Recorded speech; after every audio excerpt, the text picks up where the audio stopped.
Kwanza kabisa kwa nafasi hii kumshukuru Mwenyezi Mungu kwa kutujalia afya njema na kutuwezesha kukutana katika hafla hii muhimu ya utiaji saini makubaliano ya ushirikiano kati ya Shirika la Wakala wa Meli Tanzania na Ofisi ya Taifa ya Takwimu kwa ajili ya maandalizi na utekelezaji wa sensa ya vyombo vya usafiri majini na wajenzi wa meli Tanzania bara ambayo tunakwenda kutekeleza katika mwaka wa fedha wa 26/27.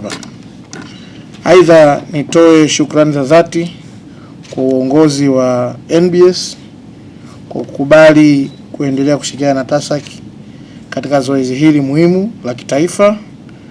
Ushirikiano huu unaonesha dhamira ya pamoja ya kuhakikisha kuwa sekta ya usafiri majini nchini inaongozwa na takwimu sahihi za kuaminika na zinazokidhi mahitaji ya kusimamia maendeleo ya sekta.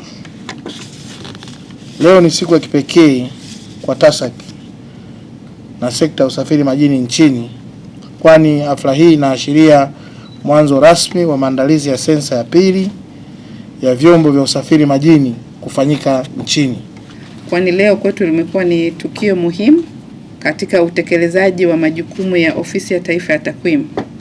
Na kama tunavyofahamu, Ofisi ya Taifa ya Takwimu imetekeleza majukumu yake kwa kuzingatia sheria ya takwimu sura namba 351, na tuna majukumu makubwa ya kuhakikisha kwamba tunakusanya takwimu rasmi hapa nchini, lakini pia tunaratibu mfumo mzima wa takwimu Tanzania.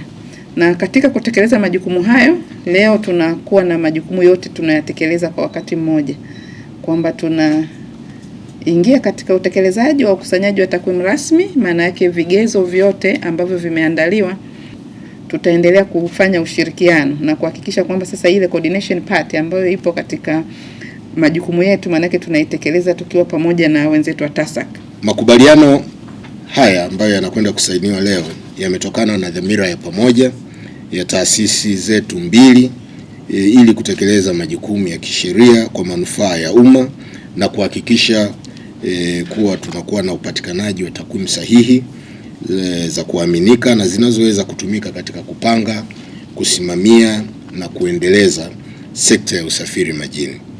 Lengo kuu la makubaliano ni kuweka utaratibu rasmi wa ushirikiano katika kutekeleza sensa na kubainisha wajibu wa kila upande ili kufanikisha ukusanyaji wa taarifa za kina kuhusu vyombo vya usafiri majini, maeneo ya ujenzi wa meli na wajenzi wa meli katika eneo la Tanzania bara. Aidha, sensa hii itasaidia kujenga na kuhuisha kanzi data ya kitaifa ya sekta ya usafiri majini.